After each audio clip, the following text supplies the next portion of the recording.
Hello everyone. जय हिंद, नमस्कार। आप सभी लोगों का स्वागत है केंद्र एकेडमी की फिर से एक नई वीडियो में। आज की वीडियो में हम लोग फ्रेंड्स यूपी दरोगा भर्ती 2025 में इसका एग्ज़ाम होने वाला है। उनमें जो सामान्य ज्ञान के जितने सारे प्रश्न पूछे जाते हैं या कोई भी एग्ज़ाम हो या प्रीवियस में जो पूछा गया है, उन सभी प्रश्नों को हम लोग इस सेशन में डिस्कस करेंगे।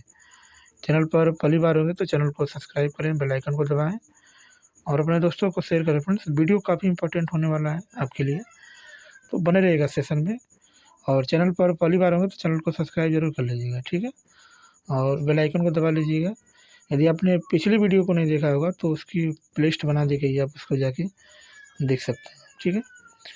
नेक्स्ट वीडियो में हम लोग क्या पढ़ेंगे, तो हम लोग जो है वेदों के बारे में चर्चा कर रहे हैं और इसके बनने वाले प्रश्नों को भी देख रहे हैं कि किस किस एग्जाम में पूछाया जा रहा है।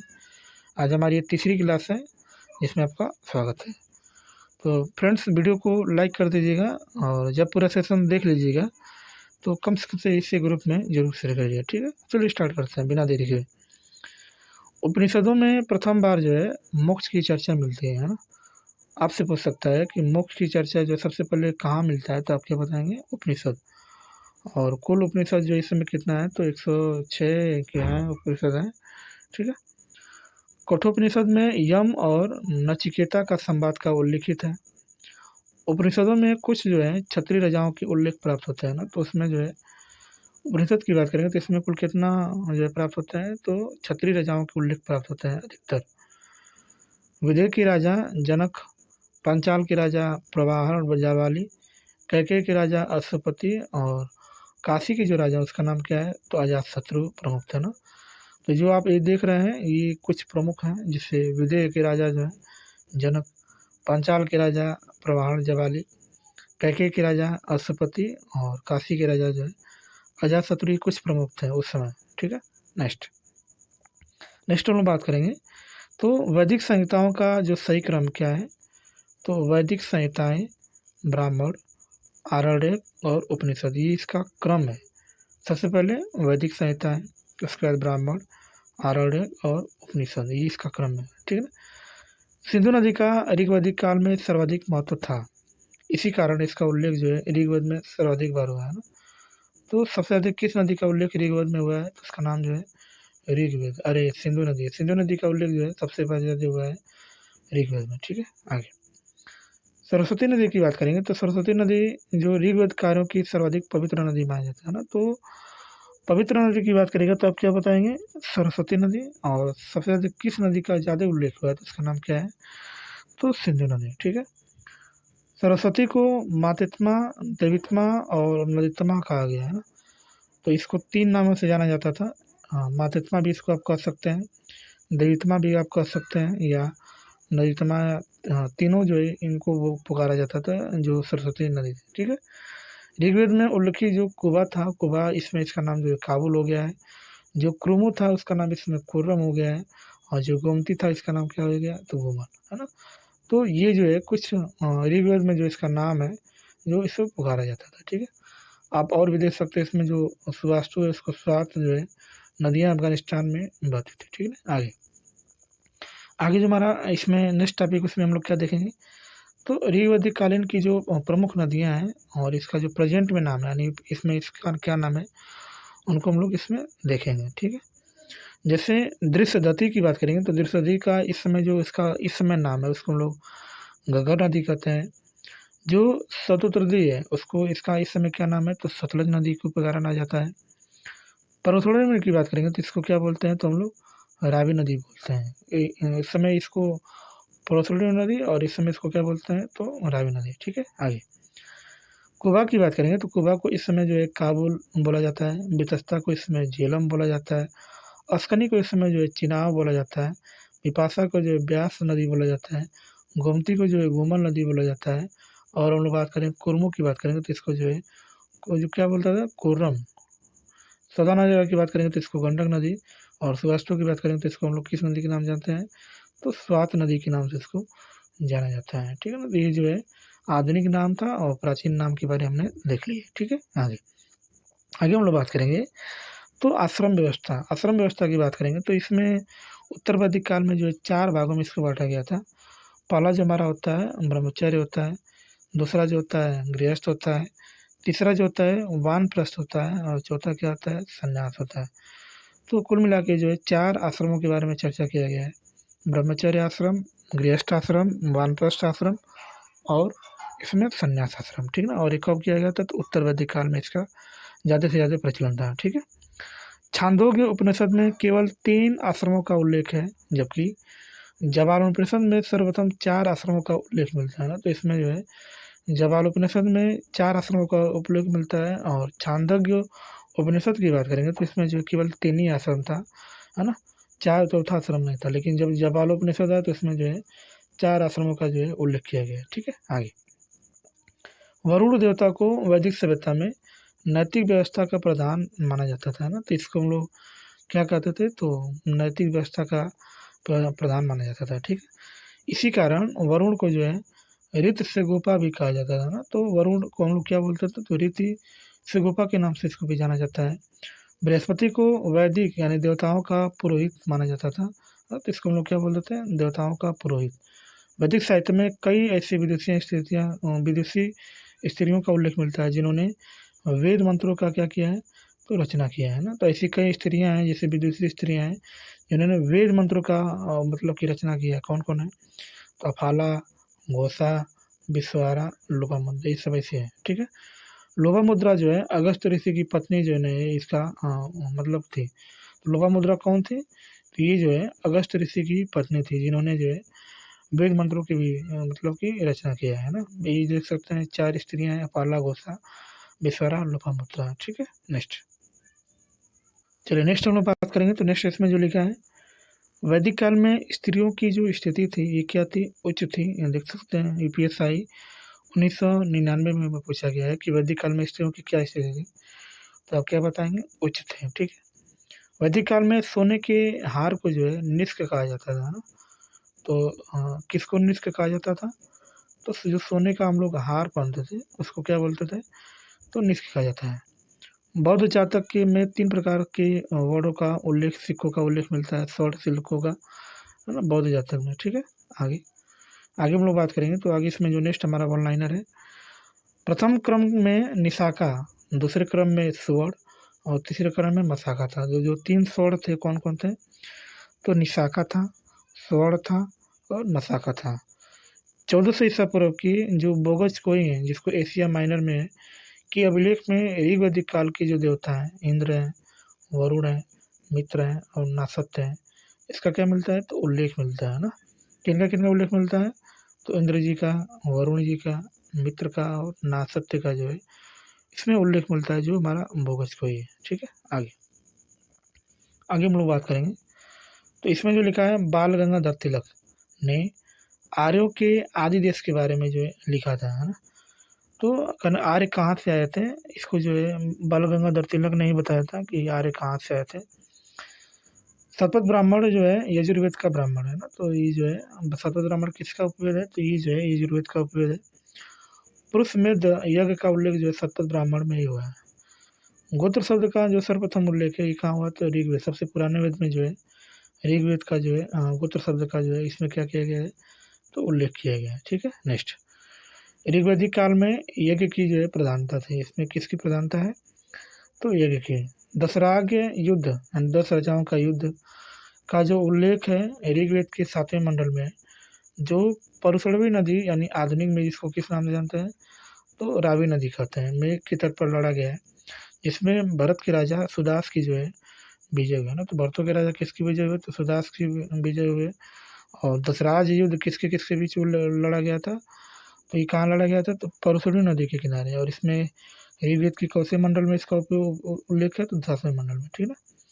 पूछता है कि दशराज युद्ध ऋग्वेद के कौन से मंडल में है तो 7वें मंडल में इसका उल्लेख किया गया है, ठीक है। नेक्स्ट हम लोग बात करेंगे तो ऋग्वैदिक कार्यों के 5 जनों में यदु, दूर्य, पुरु, अनु, तुवर्सु शामिल थे, है ना। इतना ये लोग जो है शामिल थे। ऋग्वेद में जो उल्लिखित जो हमारा यौ है उसको हम लोग क्या बोलते थे जौ से तादात्म्य में स्थापित किया गया। तो सबसे पहले जो है इसी शब्द का जो है अनाज था जिससे हमने यूज किया था, ठीक है। आगे वैदिक काल में जो चावल के लिए जो ब्रीही है शब्द का जो है किया जाता है, प्रयोग किया जाता था, यानी जो हमारा ब्रीही है उसको हम लोग क्या बोलते थे, चावल बोलते थे। और आप इसको देख सकते हैं कि ये जो है एसआई 2017 में जो है इसको पूछा गया है। सबसे पुराना हिंदू महाकाव्य की बात करेंगे तो इसका नाम क्या है, महाकाव्य क्या है, तो इसका नाम क्या है, तो रामायण है। सबसे पुराना महाकाव्य कौन है, तो ये रामायण है। ठीक है, आगे आगे हम लोग बात करते हैं। तो इसमें जो हमारा नेक्स्ट है, इसमें जो लिखा है कि मानवता को भारत के सबसे बड़े उपहार दो महाकाव्य हैं, एक रामायण है और एक क्या है, महाभारत है ना। तो सबसे बड़े दो ही महाकाव्य हैं, कौन कौन है, तो एक रामायण है और एक क्या है, महाभारत है। ठीक है, आगे इसको भी देख सकते हैं कि 2021 में इसको पूछा गया है यूपीएसआई में। वैदिक काल में जो है सभा और जो समिति थी, सभा और समिति थी, ये जो दो संस्थाएं राजा की निरंकुशता पर नियंत्रित करती थी ना। तो सभा और समिति किस काल की थी, तो वैदिक काल की थी। और ये क्या करती थी, तो राजा की निरंकुशता पर क्या करते थे, नियंत्रण करते थे। ठीक है, आगे सभा श्रेष्ठ एवं संभ्रांत लोगों की संस्था थी, जबकि समिति जो है सामान्य जनता का प्रतिनिधित्व करते थे। सभा जो होती थी ये श्रेष्ठ लोग थे, जैसे बड़े जो बड़े बड़े लोग थे उनके लिए सभा होती थी, और समिति किसके लिए होती थी, सामान्य जनता, जैसे जो गरीब आदमी है उसके लिए होता था। अथर्ववेद में सभा और समिति को जो है प्रजापति की दो पुत्रियां जो है कहा गया है ना। तो सबसे जो हमारा बात का विवेक जो हमारा अथर्ववेद है उसमें इसको जो है सभा और समिति को जो है प्रजापति की दो पुत्रियां का जो है बताया गया। ठीक है, नेक्स्ट नेक्स्ट हम लोग बात करेंगे। तो ऋग्वेद में इंद्र का वर्णन सर्वाधिक प्रतापी देवता के रूप में किया गया है, जिसके लिए 250 सूक्त समर्पित किया गया। तो सबसे ज़्यादा सबसे ऋग्वेद में सबसे जो प्रिय देवता थे उनका नाम क्या था, इंद्र था। और इनका कितना बार समर्पित किया गया है, तो 250 बार, है ना। 250 बार इनको उल्लेख किया गया है। ऋग्वेद में जो अग्नि को 200 सूक्त समर्पित है, और यह इस काल का दूसरा सर्वाधिक महत्वपूर्ण देवता है। तीसरा स्थान जो है वरुण का है, जिसे समुद्र का देवता या ऋत का नियामक माना जाता है ना। तो ये इससे है। ठीक है, नेक्स्ट चलिए नेक्स्ट हम लोग बात करेंगे। नेक्स्ट इसमें जो लिखा है गायत्री मंत्र ऋग्वेद में उल्लेखित है, इसका जो रचनाकार है उनका नाम क्या है, विश्वामित्र है ना। तो जो गायत्री मंत्र है ना, उसमें किस वेद में उल्लेख किया गया है, तो ऋग्वेद में किया गया है, यानी सबसे प्राचीन वेद में किया गया है। और इसके जो रचनाकार है, इसको जो रचने वाले हैं उसका नाम क्या है, तो विश्वामित्र है। ठीक है, गायत्री मंत्र का जो उल्लेख है ऋग्वेद के तीसरे मंडल में है ना। तो ऋग्वेद का जो है जो तीसरा मंडल उसमें किसका उल्लेख किया गया है, तो जो है इसमें इसका उल्लेख किया गया है। ठीक है, गायत्री मंत्र। पुराणों की संख्या की बात करेंगे तो कितना है, 18 है। सबसे इंपॉर्टेंट क्वेश्चन है कि पुराणों की संख्या कितनी है, तो 18 है। ठीक है, आगे हम लोग बात करेंगे तो इसकी जो रचना है लोमहर्ष ऋषि तथा उनके पुत्र उग्रश्रवा द्वारा किया गया है। पुराणों की रचना की बात करेंगे तो इसकी जो रचना है लोमहर्ष ऋषि तथा उनके जो पुत्र उनका नाम क्या है, उग्रश्रवा, उनके द्वारा जो इसका किया गया है।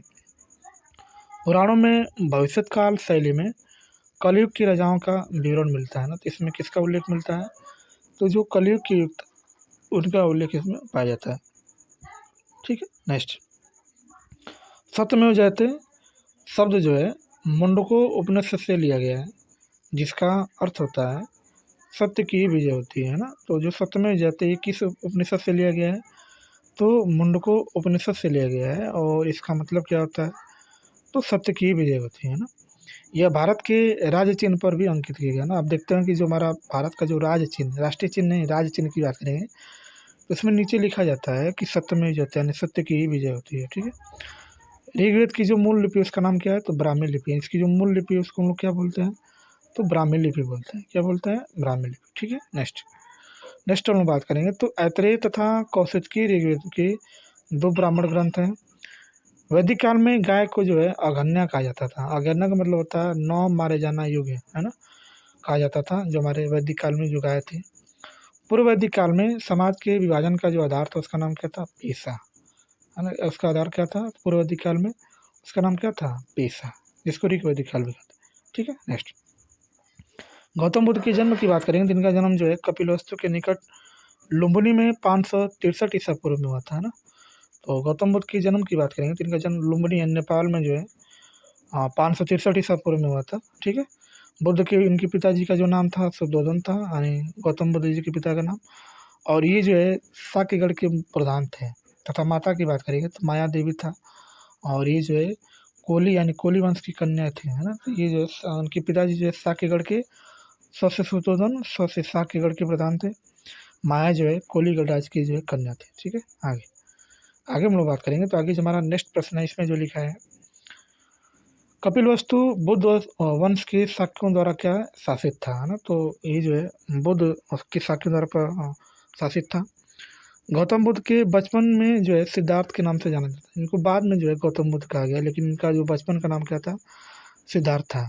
29 वर्ष की अवस्था में इन्होंने घर को त्याग दिया था, जिसे बौद्ध ग्रंथों में जो है महाविनिष्क्रमण कहा जाता था ना। तो ये जब उनकी उम्र जो है 29 साल हो गई, तो इनको जो है ये क्या किया, तो ज्ञान की प्राप्ति के लिए जो है सत्य की खोज के लिए जो है घर को त्याग दिया था। और इनको जो है उस समय जो है बौद्ध ग्रंथों में जो है महाविनिष्क्रमण के नाम से उसको जाना जाता है। ठीक है। गौतम बुद्ध के गृह त्याग के समय उनका सारथी कौन था, तो उनका नाम जो है चन्ना। उनका नाम क्या था, चन्ना। आप देख सकते हैं कि इसको कब पूछा गया, तो ईसाई 2017 में जिसको जो है पूछा गया। ठीक है, आगे मौर्यवंशी शासक अशोक के रोमी नदी अभिलेख से सूचना मिलती है कि शाक्य मुनि बचपन बुद्ध का जो जन्म है लुम्बिनी में हुआ था ना। तो इनका जन्म कहाँ हुआ था, तो शाक्य मुनि बुद्ध का जो जन्म है लुम्बिनी में हुआ था। आगे हम लोग बात करेंगे। तो आगे जो हमारा नेक्स्ट प्रश्न है, महात्मा बुद्ध ने अपना पहला जो उपदेश है सारनाथ में दिया था। इस प्रथम उपदेश को जो है धर्म चक्र प्रवर्तन कहा जाता था ना। तो अपने पहले उपदेश की बात करेंगे तो इन्होंने जो है सारनाथ में दिया था, और इसी को हम लोग क्या बोलते हैं, धर्म चक्र प्रवर्तन। और सबसे ज़्यादा बार उपदेश कहाँ दिया है, तो श्रावस्ती में दिया है सबसे ज़्यादा बार। आप इसको देख भी सकते हैं कि इसको जो है कब कब पूछा गया है। तो ये जो है ईसाई 2023 नवंबर 21 में एग्जाम हुआ था, उसमें पूछा गया है। और PPRB में जो है 2013 में पूछा गया है कि उन्हें अपना अपना उपदेश कब दिया था। ठीक है, आगे आगे जो हमारा नेक्स्ट प्रश्न है इसमें जो लिखा है कि महात्मा बुद्ध ने मल्लगढ़ राज्य की राजधानी कुशीनारा में जो है 483 में 80 वर्ष की अवस्था में इन्होंने शरीर को त्याग दिया था ना। तो इनकी मृत्यु जो है 563 ईसा पूर्व में हुआ था। और इनकी मृत्यु की बात करेंगे तो 483। जन्म उनका हुआ था 563 में, मृत्यु कब हुई थी, 483 में। लगभग 80 साल की आयु में जो इनकी मृत्यु हो गई। और बौद्ध ग्रंथों में इसे क्या बोलते हैं, तो महापरिनिर्वाण बोलते हैं। क्या बोलते हैं, महापरिनिर्वाण के नाम से उसको जाना जाता है। ठीक है, नेक्स्ट चलिए नेक्स्ट हम बात करेंगे। नेक्स्ट इसमें जो लिखा है, 35 वर्ष की अवस्था में निरंजना नदी के तट पर वैशाख पूर्णिमा की रात्रि को एक पीपल के वृक्ष के नीचे गौतम को ज्ञान की प्राप्ति होती है। तो 29 वर्ष की अवस्था में उन्होंने घर को त्याग दिया था, और 35 वर्ष की अवस्था में उनको ज्ञान की प्राप्ति हुआ था। तो किस नदी के किनारे, तो निरंजना नदी के किनारे। और किस पीपल के, कौन सा वृक्ष था, तो पीपल का वृक्ष था। और वैशाख पूर्णिमा का उस समय दिन था। ठीक है, नेक्स्ट ज्ञान प्राप्ति के बाद इनको क्या कहा, तो बुद्ध कहा जाए। पहले इनका नाम सिद्धार्थ था, लेकिन जब जैसे इनको ज्ञान की प्राप्ति हो गई तो इनको क्या बोला जाने लगा, तो बुद्ध कहा जाने लगा। बुद्ध द्वारा दिए गए 8 पक्षीय पथ या अष्टांगिक मार्ग है। पहला है सम्यक दृष्टि, सम्यक संकल्प, सम्यक वाग, सम्यक कर्मांत, सम्यक आजीव, सम्यक व्यायाम, सम्यक स्मृति, सम्यक समाधि।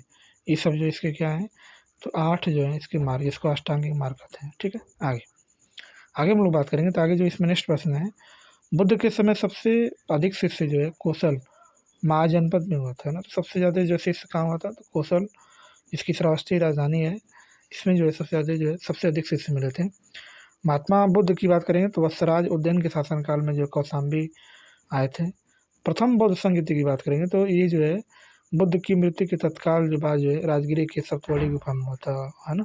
और इसके अध्यक्ष की बात करेंगे तो इसके जो अध्यक्ष कौन थे, तो अजातशत्रु के शासनकाल में हुआ था। ठीक है, आगे आगे हम लोग नेक्स्ट बात करेंगे। तो बिंदुसार तथा अजातशत्रु महात्मा बुद्ध के समकालीन शासक थे। अजातशत्रु के शासनकाल में ही जो है प्रथम बौद्ध संगीति हुआ था राजगिरी में।